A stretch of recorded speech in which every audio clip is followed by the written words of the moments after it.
Programa Diálogo com Edibo Bernardes. Apoio Valorap, auditoria, contabilidade, consultoria tributária e financeira. A CIRP, valorize o perto, valorize o próximo. Musicake, venha reconhecer Unidade Itatiaia.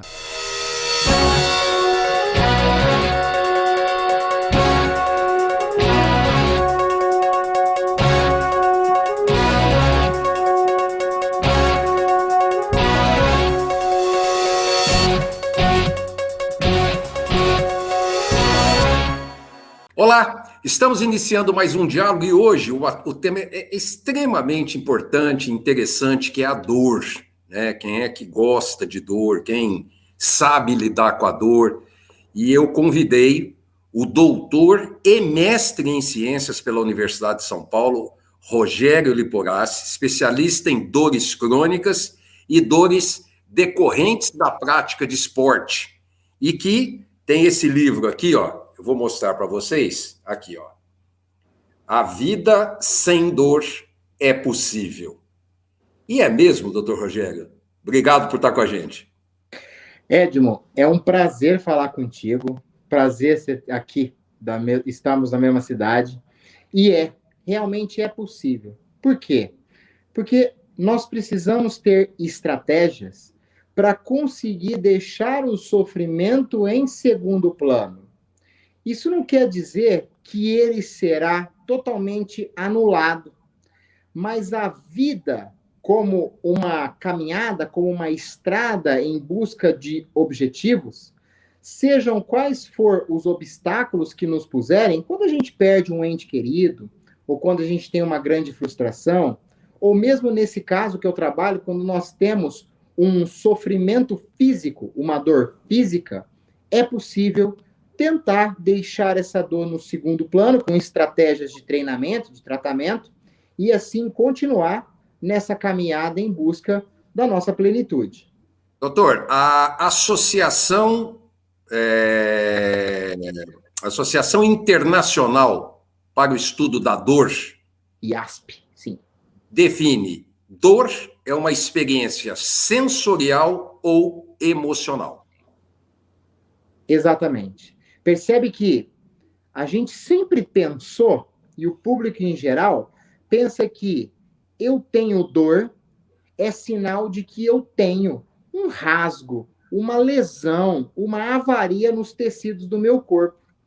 E os estudos atuais vêm mostrando, e essa definição da Associação Internacional para os Estudos da Dor mostra claramente o que realmente acontece. A dor é uma experiência. Então, ela é um ato de experimentar. E pelo fato de experimentar, ela envolve também a nossa memória. Ela envolve também aquilo que nós temos guardado em relação a algo que está acontecendo, que pode ou não gerar uma dor. Então, ela é uma experiência dependente das sensações, por isso que ela é uma experiência sensorial, aquilo que está vindo dos tecidos do corpo e chegando até o cérebro, e também emocional, porque a emoção modula, gerencia a sensação de desprazer. Um exemplo que eu sempre dou, Edmo, é quando nós vamos saltar de paraquedas. E aí nós temos a convicção de que aquela experiência vai ser ruim. Pensa que nós nunca saltamos.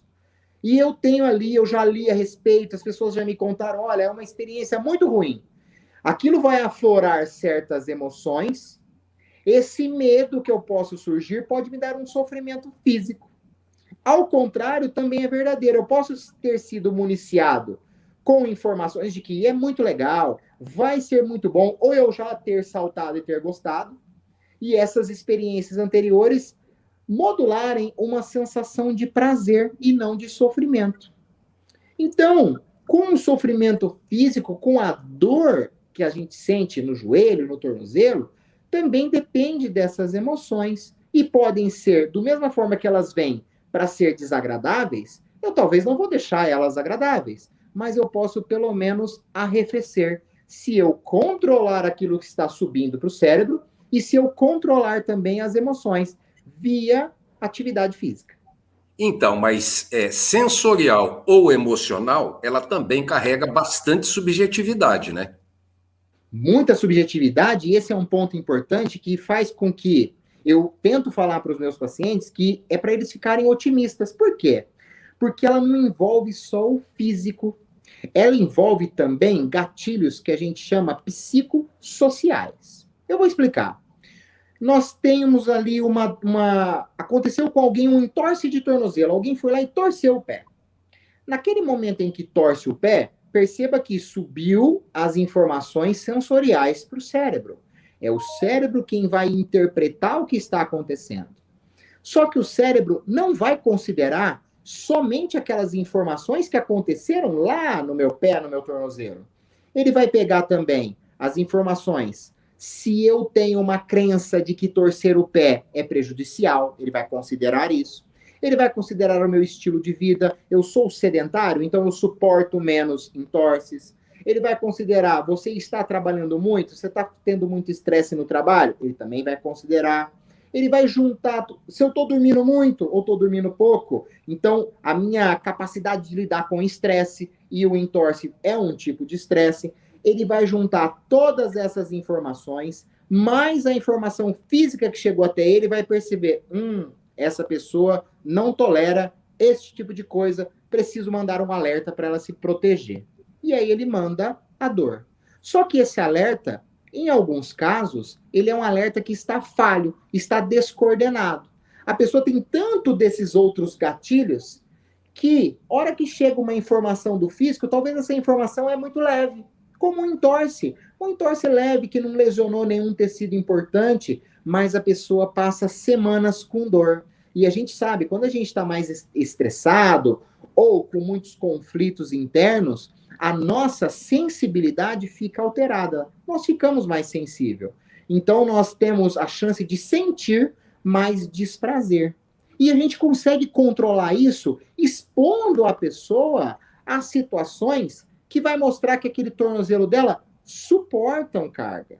Que não aconteceu nada de sério, pouco a pouco. E assim, a gente consegue, via atividade física, encorajá-la e diminuir essa sensação de desprazer que vem desses fatores psicossociais. Social? Por que social? Social porque estilo de vida é um fator social. Hábitos é um fator social. E influenciam também na tomada de decisão do cérebro. Eu quero tocar nisso daqui a pouquinho, com o Dr. Rogério Liporassi, que é doutor e mestre em ciências pela Universidade de São Paulo. Ele também atuou como responsável fisioterapêutico do Laboratório de Análise de Movimento do Centro de Reabilitação do Hospital das Clínicas de Ribeirão Preto, aqui da Universidade de São Paulo. Doutor, o senhor estava falando que a dor nos avisa, né, que algo está acontecendo com o corpo, e eu ia perguntar para o senhor, por que algumas dessas dores duram tanto tempo? Então, é justamente por esses gatilhos psicossociais. É claro que há dores que duram por muito tempo, porque ainda há um fator nos tecidos acontecendo. Então, por exemplo, eu tenho o meu pai na família, ele tem uma erisipela, que está com uma ferida que não fecha, há 3 anos. Então, aquela dor do meu pai, ela tem um componente físico importante que corresponde à maioria da sensação de desprazer dele. Só que se ele estiver mais estressado, se ele estiver dormindo mal, se ele estiver comendo mal, ele é sedentário, ele pesa 145 quilos, a sensação de desprazer dele é maior do que se ele fosse alguém atlético, se ele não tivesse nenhum tipo de conflito, se ele não tivesse estresse no trabalho, se tivesse dormido bem. Então, os fatores psicossociais amplificam essa sensação. Só que há, sim, um fator físico importante acontecendo. Só que boa parte dessas dores que perduram por muito tempo, o fator físico já não é mais importante. Ele já pode ter se curado, ou ele é de um sinal muito leve. Por exemplo, o que todo mundo tem medo, as hérnias da coluna, as hérnias lombares ou as hérnias de qualquer disco da coluna. Elas não são um fator grave. Por que elas não são um fator grave? Porque a maioria das pessoas tem hérnia, ou protrusões, ou qualquer avaria nos discos da coluna vertebral, só que elas não têm dor. Como que eu posso dizer que é algo grave se a maioria das pessoas tem hérnia e não têm dor. Rogério, por que elas têm hérnia? A hérnia é uma cicatriz de guerra. É porque nós estamos usando o nosso corpo e à medida que nós vamos envelhecendo e dependendo das demandas que nós colocamos no corpo, ela vai aparecer. Mas o corpo, o tecido vivo é capaz de se autorregular. Diferente de um carro. Eu tenho 40 anos. Um carro de 40 anos sem manutenção, ele não dura 40 anos. Um corpo, à medida em que vão acontecendo avarias ao longo do tempo, nós somos tecidos vivos, temos a capacidade de se autorregular. Aconteceu uma pequena avaria, uma lesãozinha, outra região cobre aquela, um músculo está fraco, o outro fica mais forte, e assim nós conseguimos ir moldando o corpo para as situações. Então a nossa coluna, o nosso corpo, ele não é frágil. Então a hérnia não é um fator grave. Mas tem um adversário aí, né? Oi? Tem um adversário. O quê? Eu não sei se é do mundo inteiro, mas o brasileiro é o rei de tomar analgésico, né? Quer Exatamente. dizer, eu tenho uma dorzinha na ponta da unha. Aliás, as pessoas nem percebem que as farmácias e drogarias colocam os analgésicos que são liberados de receita, que você pode comprar a torta e a direita, colocam no caminho do caixa, ou logo que você está saindo, para você, deixa eu levar isso aqui, que vai que eu tenho uma dor de cabeça, uma dor de não sei o que, uma dor de não sei o que. A pessoa não se preocupa em procurar a causa da dor. Exato, você falou o que eu ia falar agora. As pessoas estão tratando paliativo e não estão indo lá buscar a causa. No caso da hérnia, o vilão não é a hérnia. O vilão, se aparece uma dor, e aí a gente vai lá, faz um exame ultra sofisticado, que vai encontrar minúcias, aí fala, viu uma hérnia. Aquela hérnia, 99% de chance de que ela já estava ali. Então a dor, o vilão é o corpo que precisa se adequar a todos esses gatilhos psicossociais que estão envolvidos, se é sedentário, como é que está o trabalho, quantas horas de trabalho, como está se tem algum conflito com a família, como está o sono, como está a interação do ser com o mundo, porque a nossa base de vivência é interagir com o mundo. E com o que a gente interage? Além da fala, além do cérebro comandando, é com o aparelho locomotor. E esse aparelho locomotor, ele tem que dar conta do ambiente. Então, ele tem que ter uma capacidade mínima de confrontar o que o ambiente nos suporta. Por exemplo, se eu vou caminhar 5 quilômetros, o meu corpo tem que estar preparado para caminhar 5 quilômetros. Se ele não está e eu tento caminhar, ele primeiro tenta se adaptar. Se a adaptação não for suficiente, vai passar a acontecer o quê? Queixas. E depois da queixa, vem as lesões. Então, basicamente, se nós pegarmos essa metáfora, é assim com o mundo. Eu estou levando as minhas sacolinhas do supermercado, mais o tanto de tempo que eu fico sentado, mais as noites de sono que eu durmo, que às vezes não são revigorantes, mais o estresse que eu tenho. Eu tenho uma capacidade interna de, pelo menos, equilibrar isso? Se eu não tiver, alguma queixa vai acontecer. E a gente só tem que regular. Por isso que é mais fácil do que a gente pensa, só que nem sempre todo mundo aceita, por ser tão fácil. Porque eu estou tirando o paciente daquele fenômeno que a gente chama de medicalização, de não precisar ir de médico em médico, procurando problema. A pessoa que tem fibromialgia, ela sofre muito com isso, porque ela vai no ortopedista, não resolve. Vai no reumato, não resolve. Vai no neuro, não resolve. Ela vai para um cirurgião neurológico, não resolve. Deixa eu tenho que chamar um intervalo. Daqui a pouquinho estamos de volta. Até já.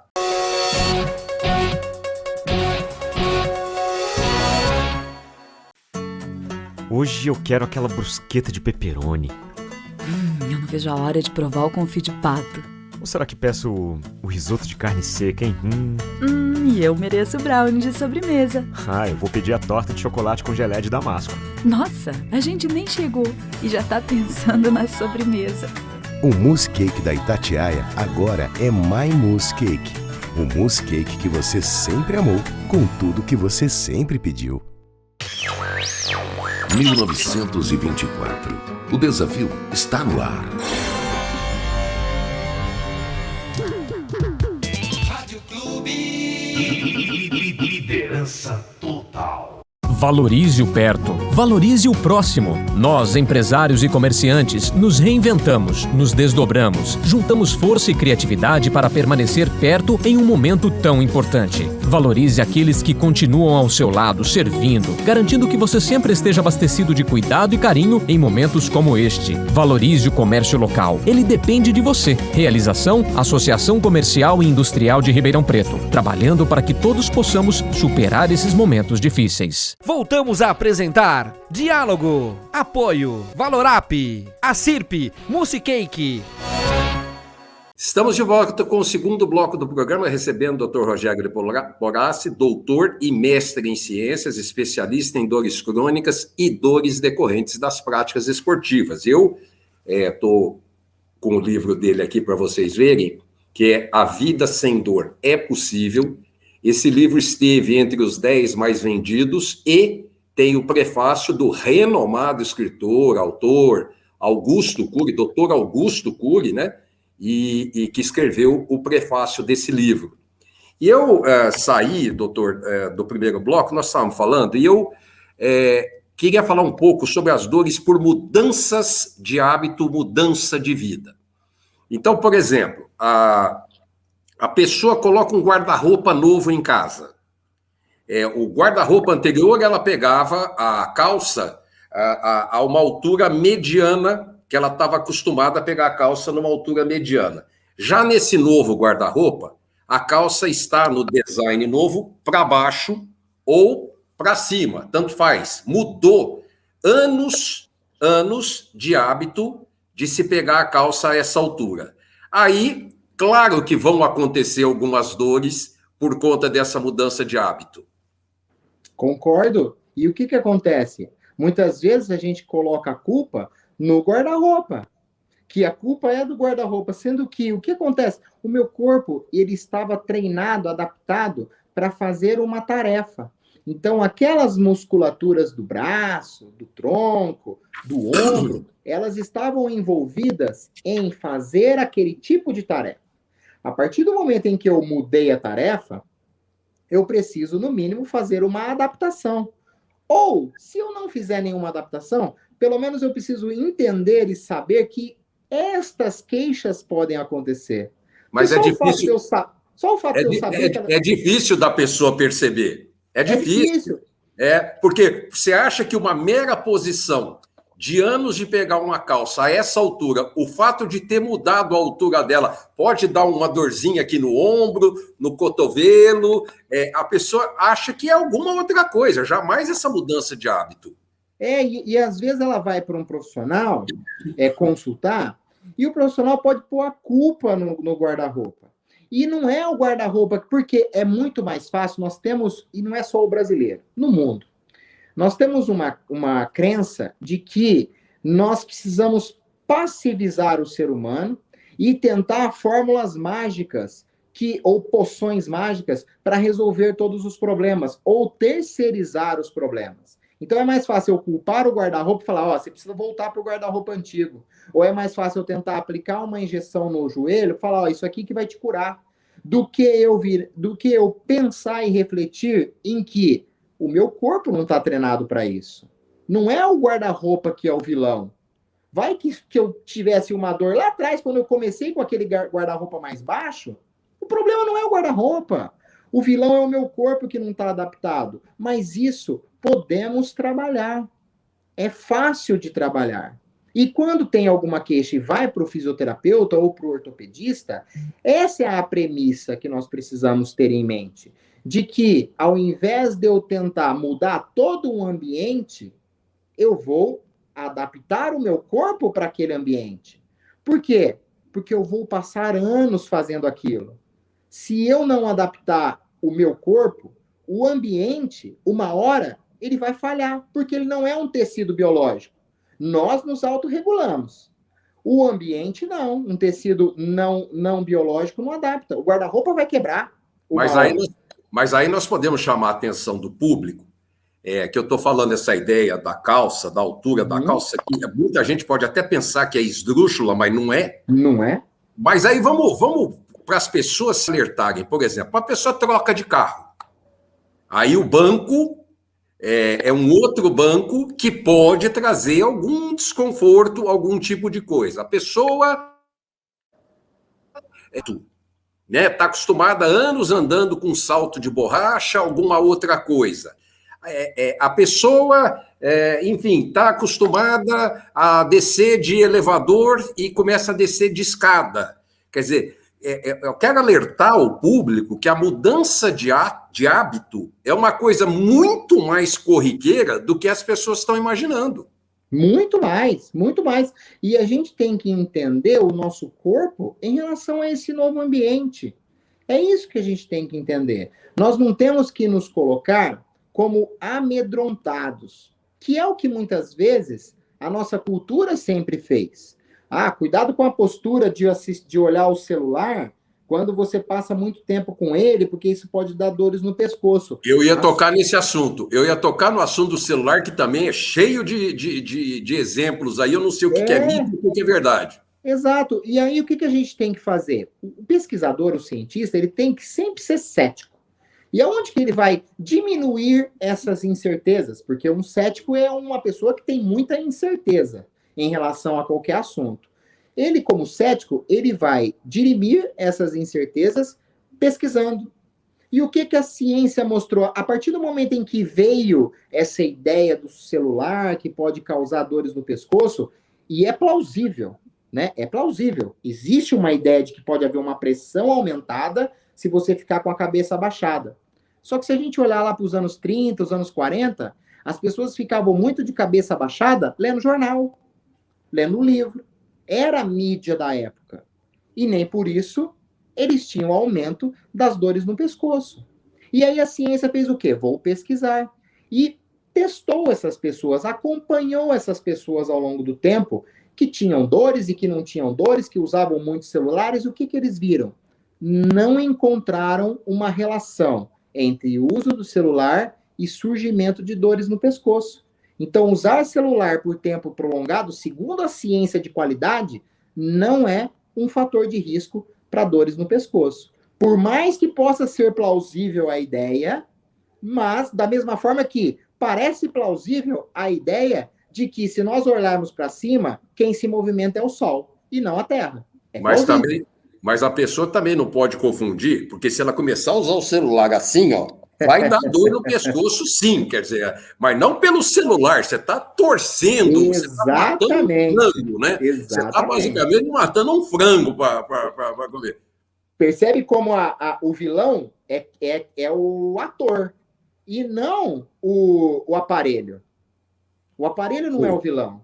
Como não era o vilão nos anos 30 e 40, o jornal. É o corpo inapto para fazer aquela postura desajeitada, que a ciência chama de awkward postures. Então, essas posturas podem dar dor. Aquela pessoa que deita no chão no computador, com a barriga no chão e fica lá no laptop, pode dar dor, porque é uma postura completamente antifuncional. Só que aquelas posturas que estão na nossa rotina, elas têm muito mais chance de serem adaptáveis do que de dar problemas. Eu queria fazer uma comparação ou equiparação, e aí eu vou deixar para o senhor responder se é comparação ou equiparação, entre a dor física e a dor emocional. Ou seja, estou com uma dor, não sei se é de origem física ou de origem emocional. Ambas devem ser investigadas. Se investigadas e forem diagnosticadas ou de ordem emocional ou de ordem física sem lesão, uma lesão grave, que leve a uma fratura, a alguma outra coisa, ambas têm o especialista para tratar dessa dor. Posso comparar ou equiparar? Na verdade, nós podemos equiparar e até associá-las. Porque toda dor física tem um componente emocional. E toda dor emocional pode dar um componente físico. Nem sempre. Já toda dor física, com certeza, tem um componente emocional. E o fisioterapeuta está preparado para tratar alguém com uma dor emocional, desde que essa dor de fundo, em que a gênese principal é emocional, o fisioterapeuta está apto a tratar quando essa dor compromete o aparelho locomotor, que é o nosso escopo de trabalho. Eu não posso tratar quando essa dor emocional circunda apenas a esfera mental, com angústia, com ansiedade, com medo. Mas quando essa dor, ela estoura no físico, dando uma dor no ombro, uma dificuldade de caminhar, uma dificuldade de manter uma postura qualquer, ou uma dor específica em algum ponto, aí sim é papel do fisioterapeuta e nós somos o primeiro nível de atendimento para tratar esses pacientes. Doutor, nós estamos indo para o final do programa. Eu quero mais uma vez mostrar esse livro, prefaciado pelo doutor Augusto Cury, A Vida Sem Dor é Possível. É um livro muito legal, muito interessante, e que esteve aí nos 10 primeiros lugares de vendas. E eu, para finalizar esse bate-papo, eu queria falar sobre o Dr. Google, esse médico que assusta e acaba muitas vezes atrapalhando pessoas, médicos, dentistas, fisioterapeutas e meio mundo. Atrapalha muito? Muito, muito, porque infelizmente, eu vou contar para vocês uma historinha. Rapidinho, que nós temos 2 minutos, tá? Rapidinho. Se eu pedir para vocês pensarem nos últimos 10 jantares que vocês fizeram, vocês conseguem se lembrar de cada um deles? Não conseguem. Mas se dentre eles tivesse um que foi muito ruim ou muito bom, esse você lembraria. Então, o que acontece? O nosso cérebro, ele só grava os extremos. Para economizar energia, imagina ele ter que gravar tudo o que acontece. Então, normalmente, quem vai dar um depoimento no Google sobre um problema, ele está nesses extremos.